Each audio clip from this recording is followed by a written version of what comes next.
Bom dia, colegas, engenheiros, arquitetos, técnicos em edificações e os demais que constituem a gama da construção civil no estado do Ceará. Bom dia, aqui quem fala é o engenheiro Mário Elísio Aguiar Soares, seu colega e amigo, e vamos dar continuidade aos nossos vídeos. Hoje nós vamos para o 42º vídeo e a pedidos de alguns colegas, nós vamos falar hoje do estádio Presidente Vargas. Nós concluímos as vibrações, o estudo das vibrações no estádio Castelão, aqui em Fortaleza. E como eu também trabalhei no estádio Presidente Vargas, também aqui em Fortaleza, me pediram também para eu falar sobre essa obra. Então o título é o seguinte: as obras de reforços do estádio Presidente Vargas e suas vibrações. É um estudo paralelo ao estudo do Castelão, com as suas nuances, quer dizer, com as suas peculiaridades. Nós vamos estudar isso em várias etapas, em vários itens. Por exemplo, começando pela descrição da estrutura ao longo do tempo. Depois vamos estudar as cargas atuantes nas arquibancadas e as características mecânicas da estrutura. Vamos passar por um terceiro item muito importante, como também no Castelão foi, são as patologias detectadas no PV. PV é bom que se diga daqui para frente, que significa Presidente Vargas. É um estádio municipal pertencente à nossa Prefeitura de Fortaleza. Vamos ainda estudar um item muito importante, que é o ensaio dinâmico de vibração forçada também no PV, como teve no Castelão. Vamos também falar sobre esse ensaio que também houve no PV. Outro item importante, vamos falar sobre as sugestões da comissão do CREA, do qual eu fui o presidente dessa comissão, para o projeto de reforço das arquibancadas do estádio PV, que é o Presidente Vargas. E por fim, nós vamos fazer um estudo chamado As Conclusões, com algumas recomendações para a obra do estádio Presidente Vargas. Portanto, vamos começar falando do item 1, que é intitulado A Descrição da Estrutura ao longo do tempo. Ao longo do tempo que ela foi se modificando ao longo do tempo. Sua origem surgiu no antigo Campo do Prado.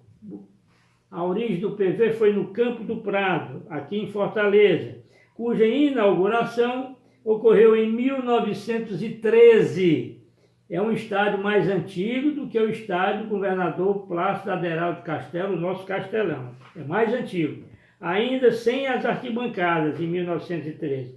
Somente em 14 de setembro de 1941, o estádio atual foi inaugurado com o nome de Estádio Municipal. Só esse, Estádio Municipal. E só em janeiro de 1952 ficou com a denominação atual de Estádio Municipal Presidente Getúlio Vargas, com a transformação das arquibancadas, até então que eram de madeira, para arquibancadas de concreto armado vazadas, ou seja, sem o espelho dos degraus. Ou seja, os degraus não tinham espelho, portanto a arquibancada era vazada. Ao longo do tempo, o estádio sofreu várias intervenções, sendo as principais: a primeira intervenção, a conclusão da primeira etapa das arquibancadas em concreto armado, em 8 de setembro de 1963, originando aí o primeiro pórtico da estrutura do estádio Presidente Vargas, o PV. A segunda grande intervenção ocorreu em 1969, com a ampliação dessas mesmas arquibancadas, ampliação já, passando a capacidade do PV, Presidente Vargas, de 12 mil para 35 mil lugares, originando aí o segundo pórtico, que foi uma continuidade do primeiro pórtico. Nós vamos ver isso lá na frente.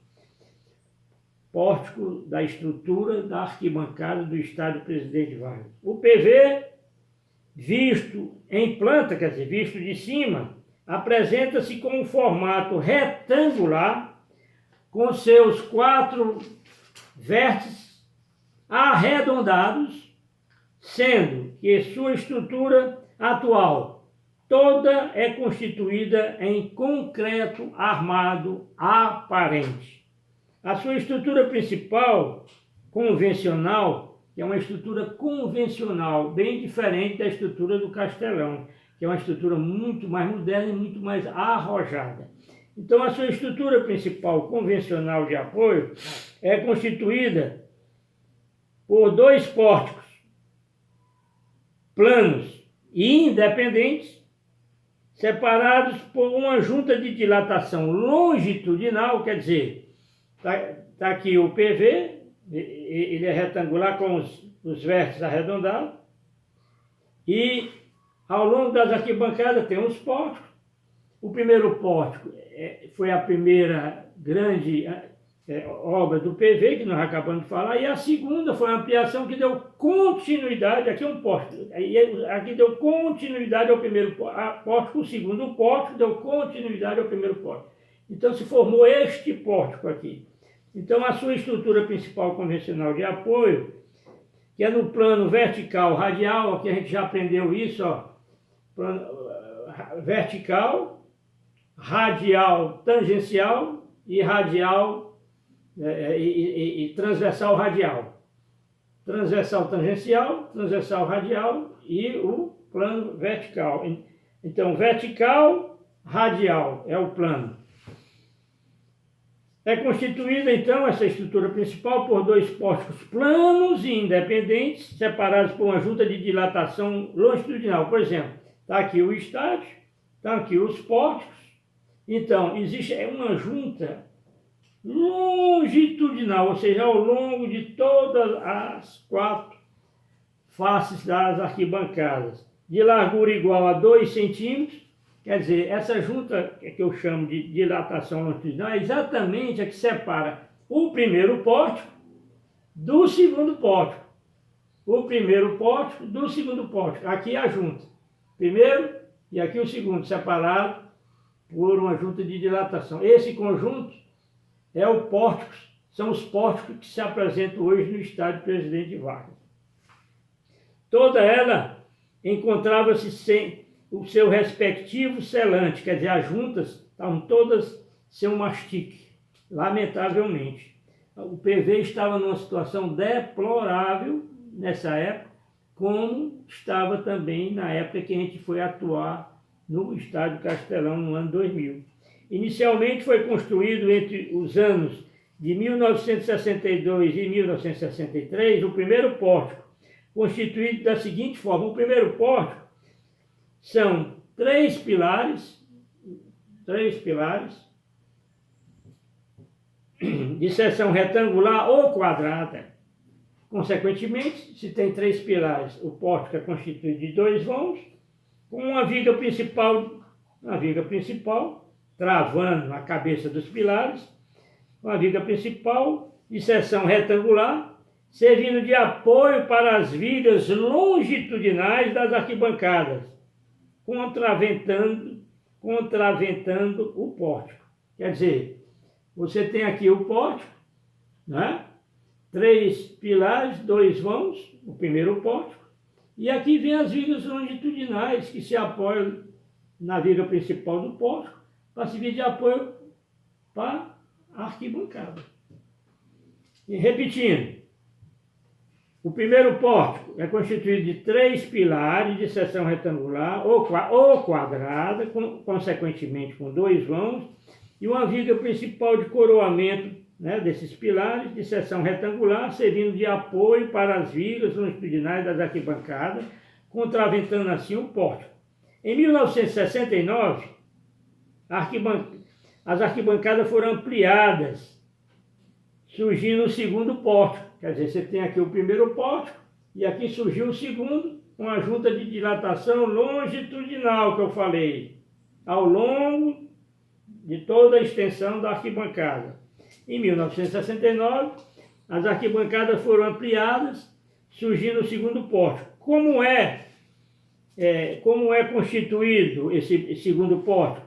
Só são 2 pilares, de seção retangular ou quadrada, consequentemente só com um vão, mas com um balanço. Quer dizer, você tinha um pórtico aqui, inicial de 3 pilares, com 2 vãos.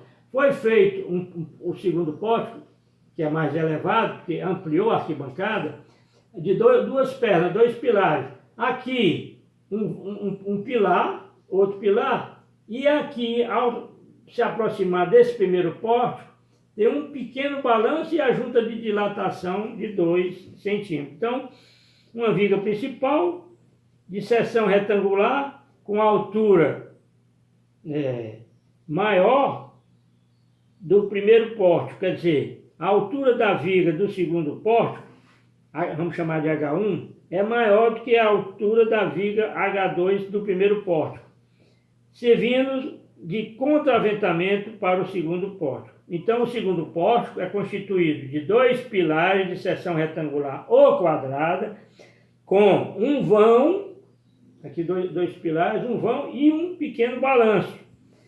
E tem uma viga principal de seção retangular com altura maior do que o primeiro pórtico, servindo de contraventamento para o segundo pórtico. Continuando, a estrutura principal, portanto, é constituída pelos 2 pórticos que a gente acabou de falar. O pórtico mais antigo e a ampliação, que é o pórtico mais novo. Está aqui. Então, nós temos aqui este primeiro pórtico com 3 pilares e 2 vãos. O segundo pórtico com 2 pilares, um vão e um pequeno balanço que separa do outro com uma junta de dilatação de 2 centímetros.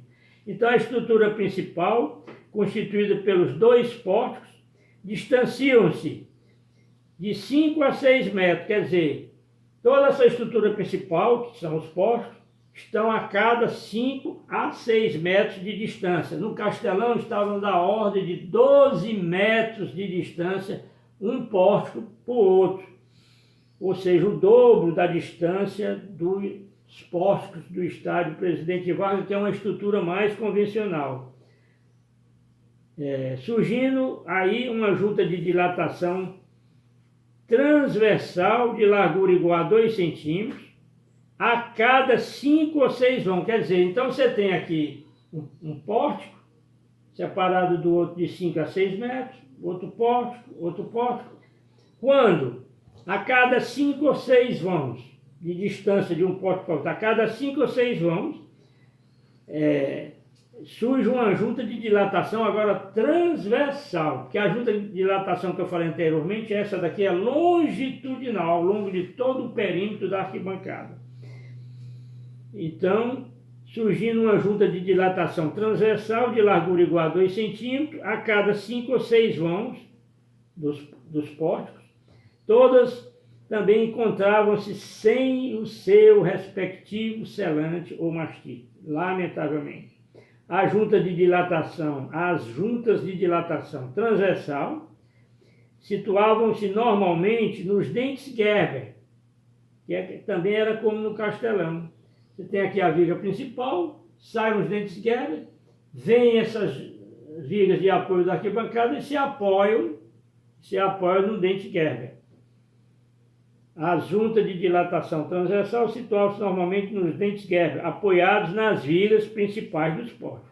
Que a viga principal, sai o dente Gerber aqui, vem essa viga aqui longitudinal que serve de apoio para as arquibancadas e se apoia no dente Gerber.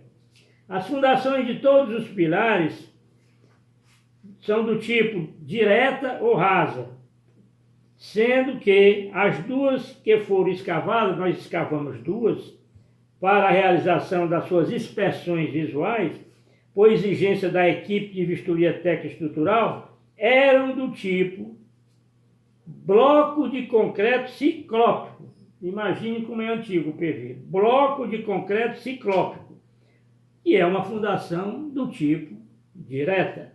Assim nós concluímos o primeiro item, que é a descrição da estrutura ao longo do tempo. Vamos agora falar um pouco do item 2, que são as cargas atuantes nas arquibancadas e as características mecânicas da estrutura do estádio Presidente Vargas aqui em Fortaleza, que é um estádio municipal de menor porte do que o estádio estadual Castelão, também em Fortaleza. Falando das cargas, vamos falar as cargas atuantes. As estruturas dos estádios em geral,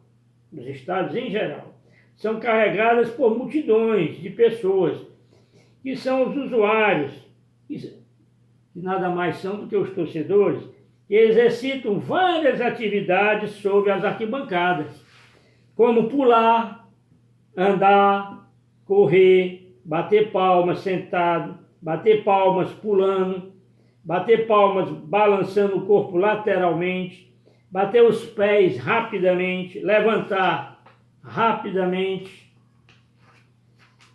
levantar de forma ordenada, formando o que a gente chama de ola, e etc. Quer dizer, as atividades que o torcedor exerce sobre a arquibancada são de vários tipos. Nós vimos isso quando estudamos também o carregamento nas arquibancadas do Castelão. É igual.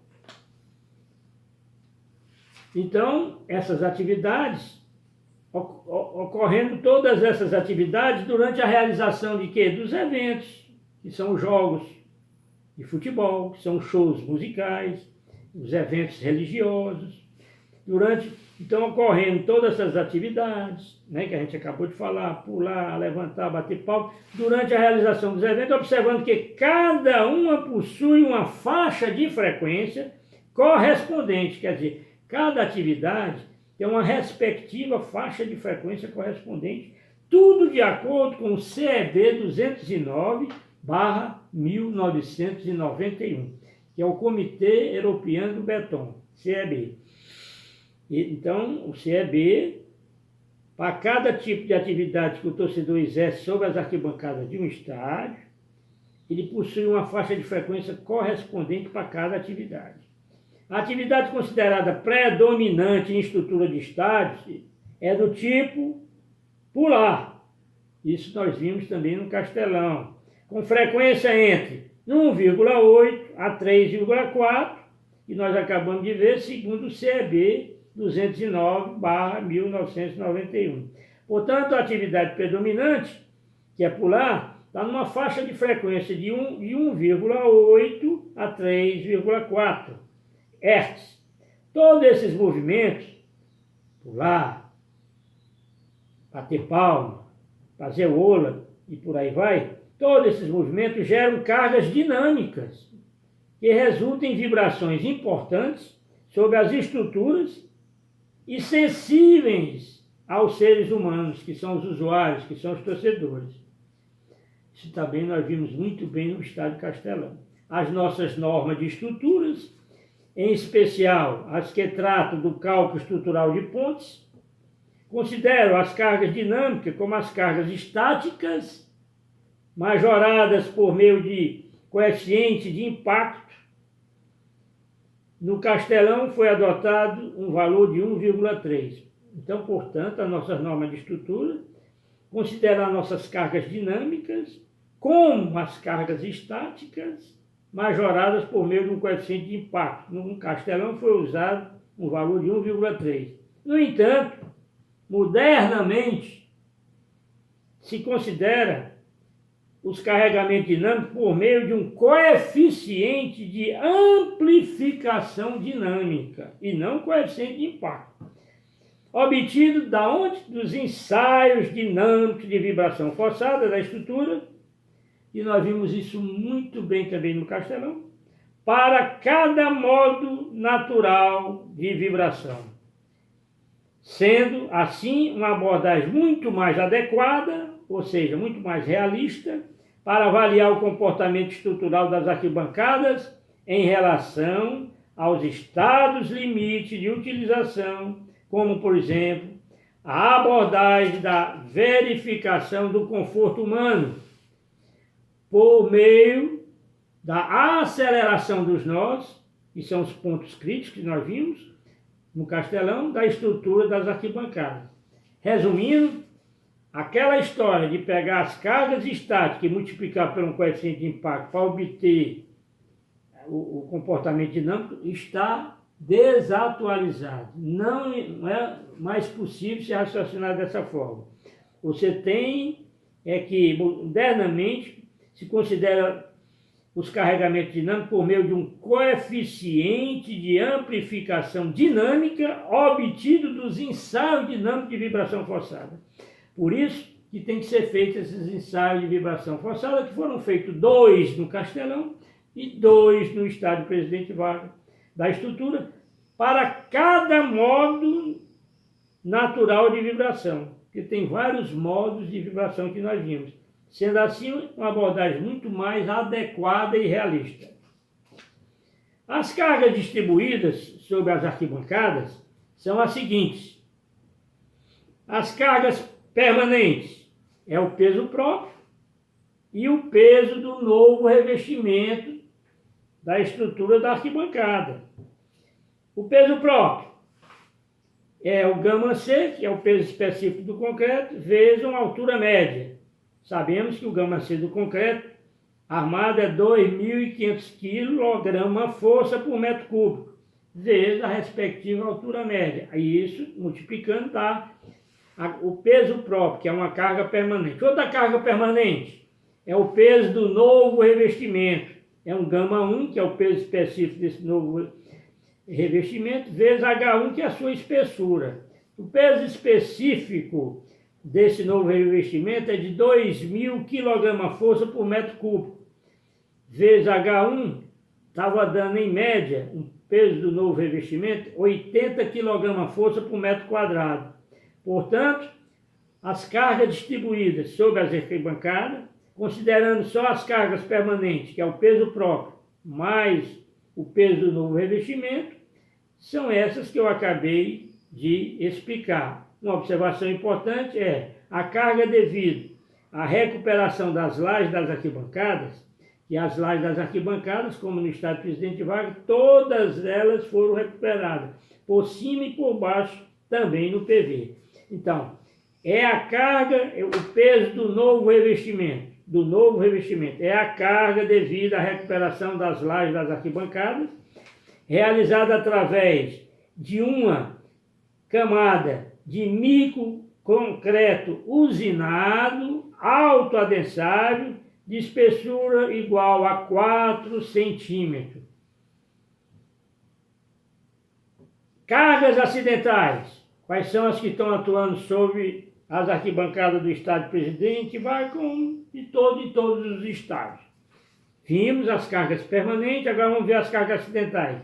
Sem efeito dinâmico, é de 500 kg-força por metro quadrado a carga acidental, quer dizer, a carga do público ali.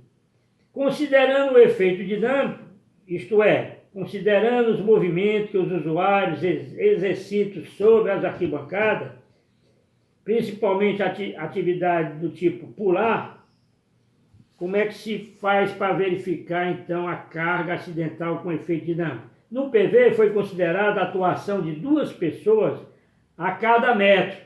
Quer dizer, você tem aqui a arquibancada, tá? A cada metro aqui, 2 pessoas pulando. Então, isto é,